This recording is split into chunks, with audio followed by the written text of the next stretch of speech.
I'm Tammy Romani, and I've been given the next few minutes to introduce you to one of the freshest, most stimulating sounds in talk radio, the issues of life.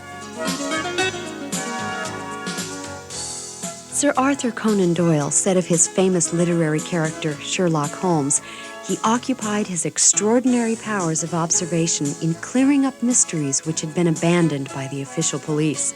How similar are mysteries of crime and mysteries of the heart, and how helpful in both cases are those with the ability to lead us through the clues to discovery. That's why we call the Issues of Life with Counselor John Jolliffe the Baker Street of radiotherapy. An Issues of Life radio broadcast starts with self-disclosure. I have a tendency to have very deep personal bonding friendships with gay men. To self-disclosure, we add investigation. Is there ever interest in non-gay men? Oh, yeah. Okay, but it doesn't take you to a commitment, doesn't take you into bonding relationships? No. To investigation, we add teaching. Rather than just acknowledge that, what you do is you get into relationships with men that it's always going to be futile, or it's always going to keep you at a place where you know going in that you're not going to be confronted by your insecurities. And teaching sets the stage for discovery. Sure, I that's all true. That's all correct. The approach is distinctive.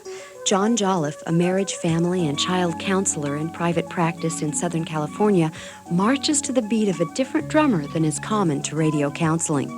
If you're accustomed to short questions and long answers, you're not listening to the issues of life. If you're hearing recommendations that sometimes sound a little too black and white, given the complexities of life, you have yet to discover John Jolliffe. The purpose behind this daily hour of live interaction is best captured in two of John's beliefs. Quote, we must take care to grow up, not just old, and you're God's respected partner in managing the issues of your life. While other broadcasts help you understand who God is and how to relate to Him, this hour is devoted to the questions, who are you and how do you manage your feelings and behaviors? But I suppose the best introduction to the issues of life is an opportunity to hear John at work, like the man of Baker Street, investigating the evidence, searching for clues, arriving at discoveries that would elude the laity, and helping to clarify the issues of our lives. I'm a young widow, and I have small children. And sometimes I think about in the future, I would feel blessed if the Lord were to provide me a husband. But my problem that I have is that I don't have any sexual desire. And so sometimes I wonder if there is such a thing. The Old Testament talks about men who were made by different circumstances, eunuchs. And I wonder if today there's such a thing as eunuch man. If I said yes, and if I could give you the address of a eligible eunuch, what would you want to do? Would you want to call him? Well, I mean, is your question more theological, philosophical, or is your question, since I don't really have a very strong sexual agenda, is there anybody that I could be married to who wouldn't put pressure on me? Right. You want somebody who matches you, and that is, you don't have a sexual awareness. Is that what you're saying, and that's why you're looking for a eunuch?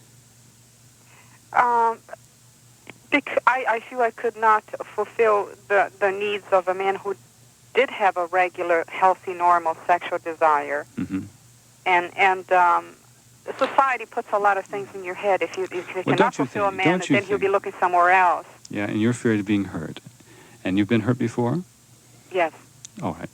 Could this possibly be the origin of your question? That was a problem in the marriage. I did not have the sexual desire, right, and it was a real serious problem. But is it possible that your sexual desire for your husband was somehow connected to the relationship that you had with him? No. How happy were you with him? It was okay. Yeah. Sounds like an exciting affair to me. It was okay. It was okay. Yeah. Yeah. It was pretty boring. It was awful. No, not really. Oh, come on. Just between you and... There were other problems in the household that... Yeah, there were lots of problems? There were some problems. Some problems. Like, tell me one. No, come. Incest. Just incest. Right. What was the other problem in your marriage? Incest, and what else? That's about it. No, you said a couple. There were a lot of lies that later on I found out. Well, you know, I'm getting turned off already. I don't Well- want to be intimate or close with him. How about you? But even before I married, there Yeah. was never, the desire was never there. And when I did marry, I was apprehensive about that. But Sandy, I think if you look back Yeah. at your experience with men and your experience with intimacy, you may not have a real good track record. No, I don't. And I don't mean you don't have a good track record because you haven't had a lot of arousal inside. I think you might have had a lot of situations that just threw cold water on you. I think in the most probably intimate area of your life, sexual area, I think trust is imperative. And you couldn't trust him. How do you know that he didn't have some disease or wasn't bringing some other issue? And how do you didn't know he wasn't married? And if you couldn't trust some things, how could you trust other things? Don't tell me it's biological. I think you have a reason to be turned off. And I don't think you want to look for a eunuch. I think you want to look for a man you can trust. I think you want to look for a relationship that you can honor and respect. And I think when the honor and respect and the trust is developed, I think you'll have faith. Where there is no trust, there is no faith. And when you have faith and trust and respect, I think you're going to find there's intimacy there waiting for you.